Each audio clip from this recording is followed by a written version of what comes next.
प्रभात में भगवान बद्रीनाथ जी के कपाट 6:15 पर खुल गए हैं।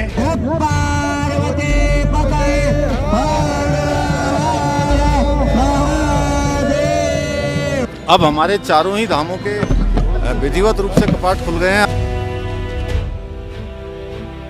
सभी भक्तों के लिए सभी हमारे धाम तैयार हैं। भगवान का विग्रह घी में लगभग हमने लबालब देखा है। सबका स्वागत है, सबका अभिनंदन है। अच्छी यात्रा होगी, अच्छी व्यवस्था मंदिर समिति के द्वारा भी यहाँ पर की गई है। चारधाम यात्रा के 5वें दिन आज चमोली स्थित बद्रीनाथ धाम के कपाट विधिवत रूप से खोल दिए गए हैं। सुबह 6:15 पर मंदिर के द्वार खुलते ही सबसे पहले उत्तराखंड के सीएम पुष्कर सिंह धामी और उनके बाद शंकराचार्य स्वामी अविमुक्तेश्वरानंद ने भगवान के दर्शन किए। माना जा रहा है कि आज करीब 7,000 से ज्यादा लोग दर्शन के लिए वहां पहुंचेंगे। वहीं कपाट खुलने के समय मंदिर परिसर में करीब 2,000 लोग मौजूद रहे। कपाट खुलते ही लोगों ने हाथ जोड़कर जयकारे लगाए।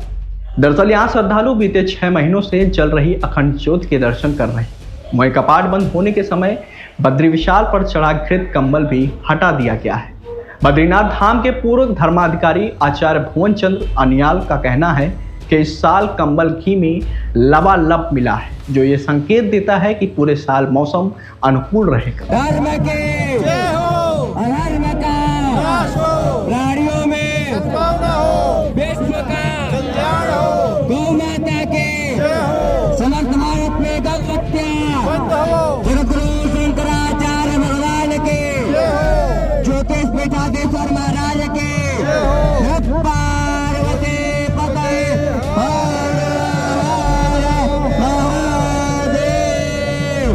चलिए बताते हैं कि घृत कंबल क्या है और कैसे बनता है। घृत कंबल माड़ा गांव की कुंवारी लड़कियां एक ही दिन में उपवास रखकर बनाती हैं। ऊन से बने इस कंबल को बद्री गाय के शुद्ध घी में अच्छी तरह से डुबोया जाता है। कपाट बंद होने से पहले भगवान बद्री विशाल की प्रतिमा को इसी कंबल से पूरी तरह से ढक दिया जाता है और धाम 6 महीने के लिए बंद हो जाता है। इस दौरान बर्फबारी और माइनस तापमान में भी कंबल में लगा घी जमता नहीं। वहीं कपाट खुलने पर जब कंबल हटाया जाता है तो उसकी हालत को देखकर संकेत माना जाता है। अगर कंबल सही सलामत, नरम और घी से भरा मिले तो इसे अच्छे मौसम, फसल और समृद्धि का संकेत माना जाता है। अगर कंबल सूखा, फटा या सिकुड़ा हुआ मिले तो इसे संकेत माना जाता है कि बारिश कम हो सकती है, मौसम खराब रह सकता है और लोगों को खेती बाड़ी या रोजमर्रा के काम में दिक्कतें आ सकती हैं। बताते चले कि बद्रीनाथ के कपाट खुलते ही अब श्रद्धालु उत्तराखंड में स्थित चारों धामों के दर्शन कर पाएंगे। इससे पहले अक्षय तृतीया के मौके पर 19 अप्रैल को गंगोत्री और यमुनोत्री धाम के कपाट खुले थे, जिसके 3 दिन बाद 22 अप्रैल यानी कल बाबा केदारनाथ के कपाट खोले गए। वहीं राज्य सरकार का दावा है कि इस बार यात्रा को सुगम और सुरक्षित बनाने का प्रयास किया गया है, जिसके कारण 2025 के मुकाबले इस साल ज्यादा श्रद्धालु पहुंचेंगे। प्रभात में भगवान बद्रीनाथ जी के कपाट ठीक 6:15 पर खुल गए हैं। षण्मासम देवते ही पूज्या षण्मासम मानवी तथा उस परंपरा में हम आ गए हैं। प्रभात में भगवान के श्री दर्शन हुए। भगवान का विग्रह घी में लगभग हमने लबालब देखा है। विशेष रूप से भगवती लक्ष्मी जी अपने निज मंदिर में आ गई हैं। कुबेर जी भगवान के पंचायत में पहुंच गए हैं। गरुड़ जी पंचायत में पहुंच गए हैं। देवताओं से मनुष्यों के पास पूजा परंपरा आ गई है। मैं सौभाग्यशाली अपने को समझता हूं कि इस क्षण के हम साक्षी रहे हैं कई वर्षों से कि कपाट जब खुलते हैं या कपाट बंद होते हैं तब परंपरा देव पूजा, मनुष्य पूजा की है।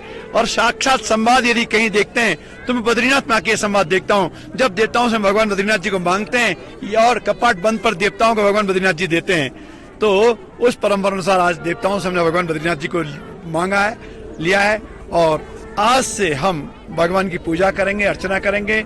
सौभाग्यशाली लोग आएंगे, दर्शन करेंगे और जो नहीं आ पाए थोड़ा भगवान का जप करेंगे, भगवान आपको जरूर बुलाएं। इस वर्ष मौसम बहुत सुंदर लग रहा है कपाट खुलने के दिन।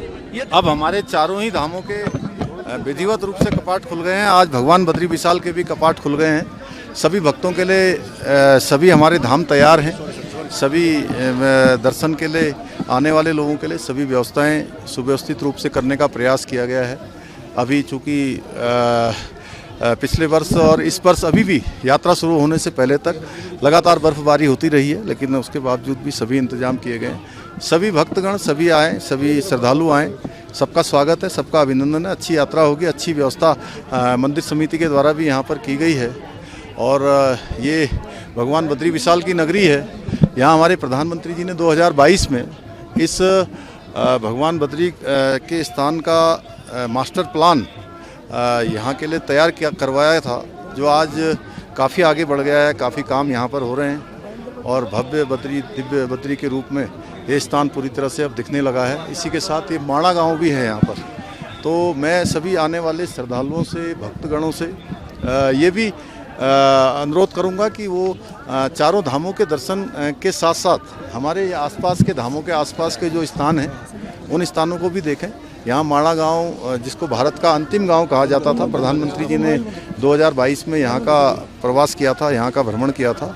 उसके बाद आज वो स्थान भी हमारा तेज़ी से आगे बढ़ रहा है। उसको पहले गांव की संज्ञा दी देश के और पहले गांव के रूप में आज उसका विकास आगे बढ़ा है। वहाँ की मातृशक्ति कल मैं शाम को सबसे मिला था, 100% उन्होंने वोकल फॉर लोकल को आगे बढ़ाते हुए 100% आज लखपति दीदियाँ वहाँ की बहनें बन गई हैं। और सभी से ये भी अनुरोध है कि यात्रा के जो नियम हैं उन नियमों का पालन करें। सभी के लिए अच्छी व्यवस्था है, कोई परेशानी नहीं होगी, कोई दिक्कत नहीं होगी।